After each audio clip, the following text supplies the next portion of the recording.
Greetings, everybody.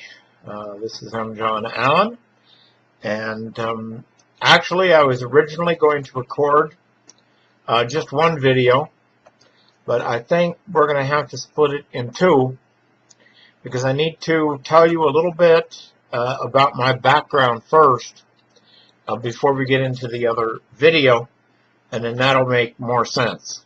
Okay, first of all, I have been in business almost all my life. In 1987, I did one of the hardest things that I've ever done, which is to get a Series 7 stockbroker's license at a brokerage that kind of lets you do your own thing, which is kind of rare in that business. And but eventually, I had to get away from that, and I had another business that I had started by accident just to make a little extra money, which continued to grow and continued to grow, and eventually I ended up full-time in that. Now, that was a carpet cleaning and water damage business, and later we opened a maid service. And those were the businesses that I was the least suited for in my life. And yet, those are two businesses that became pretty large. I was covering almost all of LA County in California, and we were also in Las Vegas, Nevada. And we were attempting to start a semi-franchise, sort of like a dealership, but not a franchise, because we didn't want to play by those rules, etc. And so, actually, I had somebody in Phoenix, Arizona, interested in hooking up with us, and we were ready to go. But I really hated that business. I really did. And, that should give you a clue, is that ideally, you should get into a business that you like. Because if you get into a business that you're not suited for, and you get into a business that you don't like, well, then, life itself starts to turn into a drag. Okay? Now, you may not believe me, but just wait. You may think, well, the money will satisfy, etc., and I had plenty of money coming in, from that business. I made plenty of money. That business went from like 1987 to, through 1993 or 94. Okay, so for like, 6 years or so. But, towards the end, I just really hated the business. And I wanted it to die, and so I wasn't doing what was necessary to keep it going. I was just doing what was necessary to, keep the doors open a little bit and do a few jobs here and a few jobs there. And then finally, I breathed a sigh of relief once that business was dead. Okay, so then I was in Las Vegas at the time, and then I moved back to Southern California, where I lived for 17 years previously.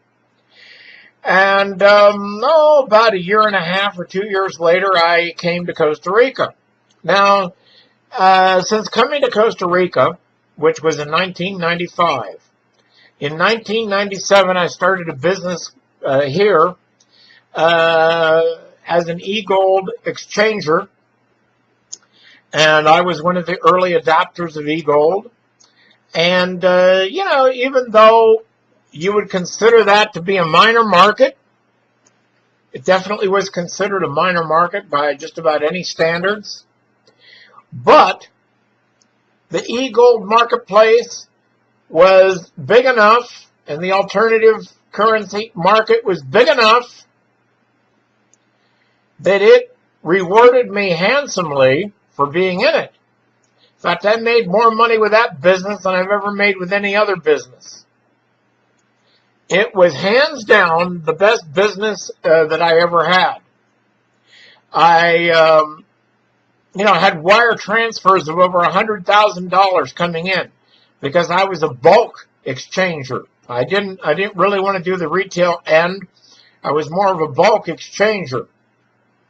And so I also had success with my Costa Rica page. That turned into a good little business too. So I was making about half of my money from that and half of my money from the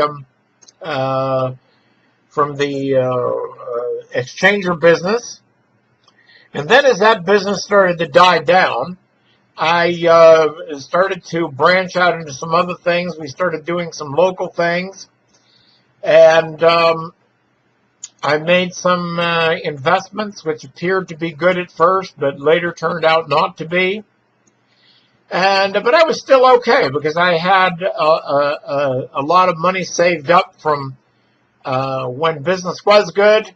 And so I wasn't really all that worried with what little bit I had coming in and, my savings, etc. That was plenty. I was kind of lazy. And so I just let things die down and die down and die down. Little did I know the internet had radically changed. By the time I decided to go into business again, the internet had radically changed. It was night and day from what it was in the past. It was night and day from what it was in the past. And it has taken me several years to catch up with the current trends, to catch up and to remember what I did right. Because the things that I was doing right, about 15 years ago, some of those principles still work. Although there's better things now. There's better things now. Because I was mostly doing forum marketing at that time. And that was all the business I needed. It was generated by the forums. Now, these were email forums at that time, which are now pretty much superseded by either private forums, which have been around for a long time as well, and also Facebook groups. Facebook groups, which this is videos being produced for, is also a good thing. So anyway, that is a brief history about me. And now that I need to mention that I am what is called a promoter. Back when I was a stockbroker, I got into a phone conversation with a old man from Oklahoma who was a promoter. And as far as I know, there's still no college or university courses teaching you how to become a promoter. It's not a famous profession. But those people that are promoters, and there aren't too many, because normally you have your garden variety entrepreneur, and then you have your corporate folks, then you have your corporate finance folks, and all that other stuff. And, the entrepreneurs and the big business and finance people are generally in different worlds, okay? But a promoter can bridge both worlds. But normally what a promoter does is you create a company. Instead of the company being all wrapped up in one individual like an entrepreneurial business is, it is formed more according to the corporate model. And so it takes a little bit more time to get such a business up and running. But once it is up and running, it makes a lot more money and is a lot more sustainable than a one-man business, even a 2- or 3-man business. And so I learned how to put that together because I was one of the few stockbrokers who had access, because normally retail stockbrokers don't have access to the corporate finance department. But I worked for a small enough brokerage firm that I had access to the corporate finance department. So I learned how that business worked from the vice president of corporate finance of that firm. And you know what? I was so good at finding deals and that type of thing to present to her, that she always took my phone calls, whereas that was not the case with most retail brokers who would waste their time. I learned how to screen according to the firm's criteria, and so, about 80% of the packages I got went in the trash. Went in the trash. I know a good business plan when I see it, in other words. I know when it's garbage, and I know when it's good. Okay? So, I'm very difficult to fool in that area. But there are ways that a promoter goes about putting together a business, which is kind of different from the way that an entrepreneur goes about starting a business. And they're not totally different, because a small business like this, in the beginning especially, is very entrepreneurial. And you could call the promoter the entrepreneur. But generally the promoter is an idea person and is good at putting together these packages, but is kind of weak on the management side and maybe the promotion side, etc.